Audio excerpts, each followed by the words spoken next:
You know what's interesting to me is whether you're talking about money or whether you're talking about sports or whatever business you're talking about. Sometimes you'll come across people and they'll just say, "Hey, work harder." Or let's say if it's basketball, I'll use that real quick. "Hey, you got to practice every day." Okay, yeah, we get you have to work harder. We get you have to practice every day. And the same thing is when you look at money. When people say, "Let your money work for you," right? So we're going to talk a little bit about, number one, yes, we want to let our money work for us. But number two, what are the action steps that we do or we can do on a daily basis to be able to have that happen? And we're going to talk about 4 different points. The first point we're going to get into right now is get yourself educated. How do you educate yourself on money? What does that education look like? Is it, hey, let me go to high school, let me go to college, let me take finance in college?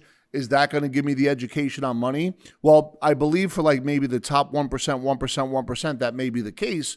But what about everybody else that's out there? What about the entrepreneur? What about the corporate executive? What about the small business or mid-business owner that has come across a way to generate income but really don't know how to understand and run the business, as well as not being educated about money, right? So we always talk about how important it is to read books.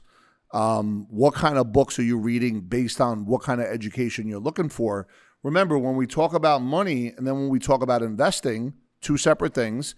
And then in the space of investing, when we talk about investment classes, that's a whole nother separate thing, right? So investing in the stock market or in Bitcoin or in real estate, they're 3 different things. So what are the steps that you take to get educated? Are you listening to a certain person or persons on YouTube and or any other social media platform while you're educating yourself about money? It's a very important question. If you're doing so, okay, have you double and triple checked exactly what their history is in that specific subject and dug even deeper about exactly what and how they do things? So it's real important that you kind of make a list of maybe 5 or 10 folks that you begin to follow, that you begin to really understand their philosophy. Because remember, their money investment philosophy may be different than yours. And it's always important for you to understand what your investment philosophy is.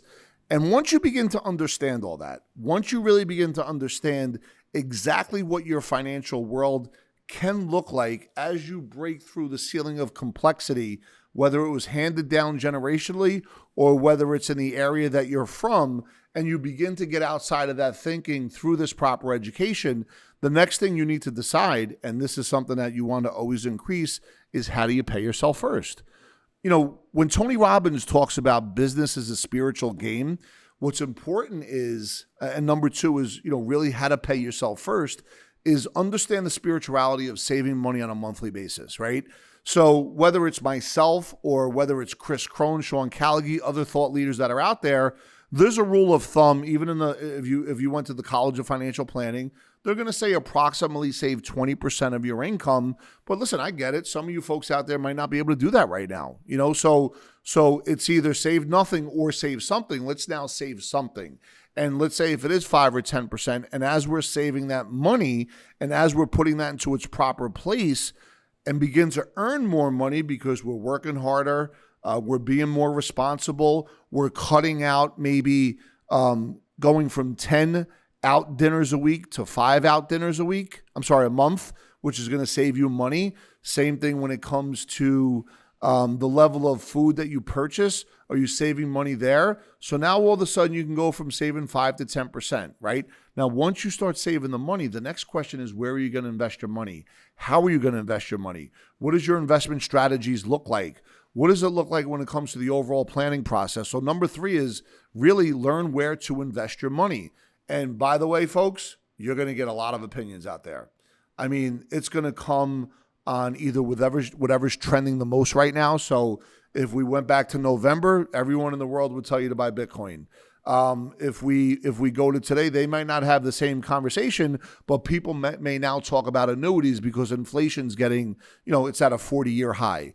So remember, once you're exposed to the external forces on your investment philosophy and how to invest your money, you're going to be put into a position where you could be exposed to risks that you can't control. Let's call them unsystematic risks versus systematic risks. So what you want to be able to do is really be able to get a philosophy, and then within the context of that philosophy, understand what your goals and objectives are. And then once you know what the goals and objectives are, begin to take that personal savings, get it into that single digit, saving strategy. And as you're starting to save it through there, now remember, we're not just here talking about life insurance. We talk about the ability to outpace inflation, understanding all of the different asset classes. And as we understand these different asset classes, how to begin to create leverage, liquidity, and control. And when we're leveraging, we want to make sure that we're limiting the risk of external exposures as we're leveraging that money. So as we get into the fourth piece, what is the best way to leverage your money? Now, that's the money train that's going by right now. We're in Red Bank, New Jersey. So when we look at number 4 about leveraging your money, this is the most important piece if it ties into your core values and it sits and fits with your philosophy. And now when it comes to leverage, okay, when people buy real estate, they have the bank typically pay 70 or 80% of it, right? So if you have money that's built up inside of a savings account, if you have money that's built up into brokerage accounts, if you have money that's built up into cash value life insurance, well, it's a little bit more challenging if you were to leverage anything off the brokerage account because you're exposed to things you can't control. However, if you have cash value that you've overfunded and really begin to build up that life insurance bucket, leveraging that, now let's not leverage it to go to the moon or to go on a European vacation, but towards alternative investments. And a lot of people like to use real estate, but other people like to do it to finance their own debt. Well, now what's beginning to happen is you're creating a strategy where you're not just, increasing your wealth in the product, but you're increasing your wealth overall because you're getting multiple uses of each and every dollar. Listen, there was a lot there right now, and there's so much more information. Every single day, we are dropping new videos with new information.